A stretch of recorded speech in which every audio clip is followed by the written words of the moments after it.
Thank you for the opportunity to speak today. I'm a resident of Poinciana. I'm also a retired Florida city manager. I have 30 years experience working for cities within the state of Florida.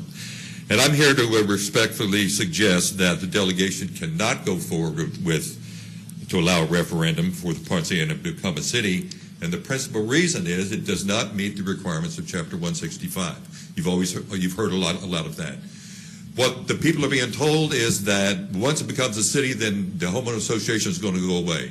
It's a private, not-for-profit, solvent corporation. It is not going to go away. That's what they're being told. So the people are going to be paying the city taxes of 3 mills, then they'll be paying the assessment also.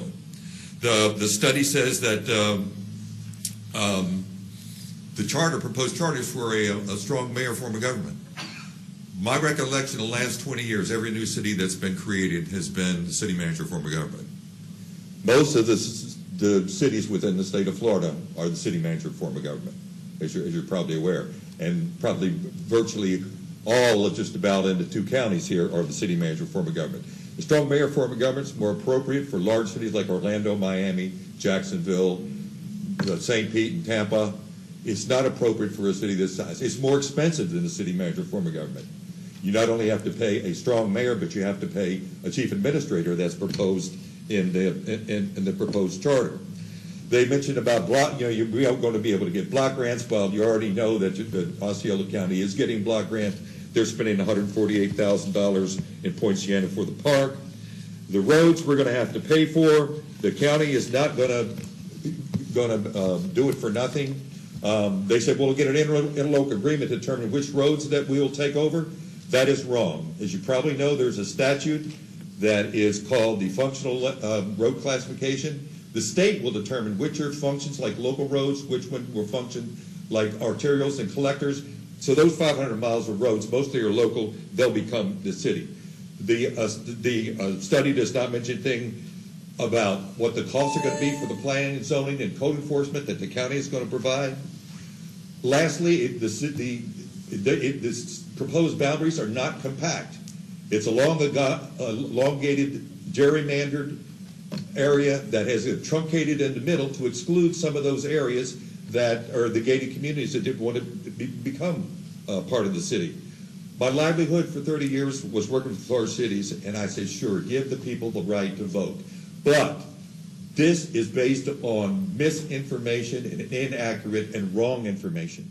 People really think that the homeowner association is going to go away and that their total amount that they're going to pay is going to go down. It will not. It will go up.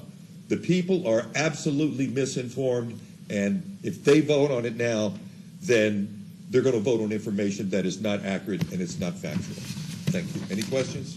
Thank you, Mr. Diamond. Senator Soto. Mr. Diamond, you bring up a great point about the city manager form. I'm sorry? You bring up a great point about the city manager form of government, and that may be an option that the delegation perhaps does take rather than a strong mayor position. As a city manager in the past, you're familiar with eminent domain, I'm yes. sure. And so would a new city have the authority to eminent domain private property for a public purpose? In fact, the vast majority of a lot of these parks, couldn't they be, if the city council chose? Well, I think most of the parks have been given over to the county, I think, for the most part.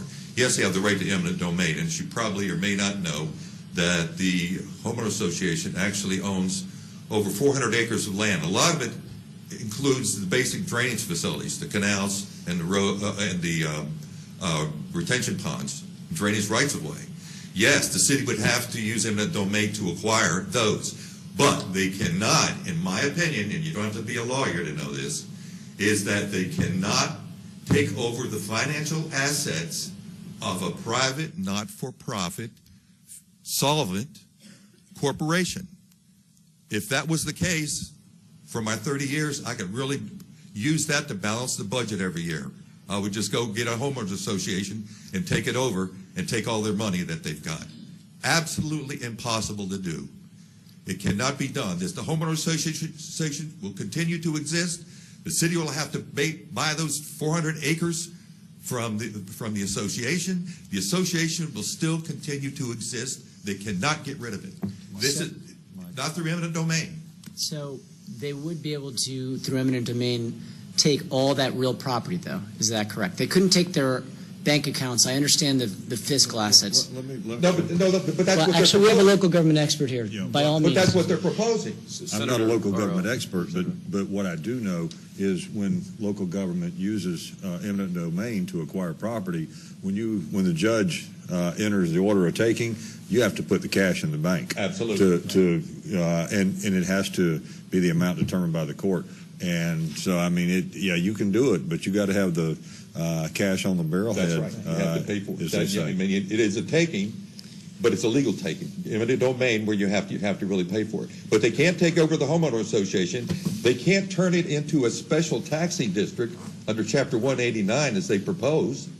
And they can't make it a department of the city as they propose. So, All these cities have never had a department of homeowner association department before. Senator Soto. so is it your contention that even if the city eminent domained all the public land areas, you'd have a HOA that would still charge fees without having land or services to provide? Absolutely. They can still provide services. Who says they can't provide services?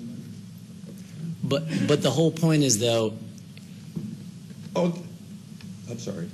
so if the municipality is providing all these services already, they've eminently domained all the land that there is that's public there, you're concerned that a APV that does not provide the municipal services anymore and does not own the land anymore would still charge residents in Poinciana $250 No, a pop. I'm not saying that they'll charge that. But they'll still be enforcing the covenants and deed restrictions because, cities can't do that. Cities can't enforce those things because the courts have said that a lot of those things are aesthetic and architectural. Now, if you have a historic district or you have a downtown redevelopment district, you can have some architectural controls and stuff. But city can't come up and say, no, I'm sorry, you can't have that green awning on your house. The courts have said that is not the health, safety, and welfare. There's very limitations on what you can do to regulate aesthetics. So they can continue to enforce their deed restrictions because cities can't, even though the study proposes that the new city is going to have that as a department and enforce design control and covenants and restrictions, and they absolutely cannot do that. So the whole basis of what they're saying is wrong. So the people will be voting on to your something point, they're misinformed about. Representative Cumbie. To your point, I think you can look at any number of cities in the state of Florida and probably other states as well, and you will find that in addition to subdivisions that pay city taxes and city fees, they also are subject to homeowners associations that do the very thing that you're talking about, enforcing deed restrictions, and they are also subject to the fees that the HOA paid the day that they entered into that. They don't go away. They exist in cities. They exist in unincorporated parts of the state. And you're right. I don't think there's any assurance to that anybody can give anyone that if you do this, the HOA goes away. In fact, it wouldn't. It just doesn't make sense that it would. And I was told by the group that there's two presidents in the state of Florida. One is the new city of Wellington, and the other one is the new city of Loxahatchee Groves. I contacted both cities and talked to their deputy city manager and mayor and city clerk. Absolutely did not happen. There was an independent district that existed there, and then we became a city. That independent taxing district under Chapter 189 became a dependent district.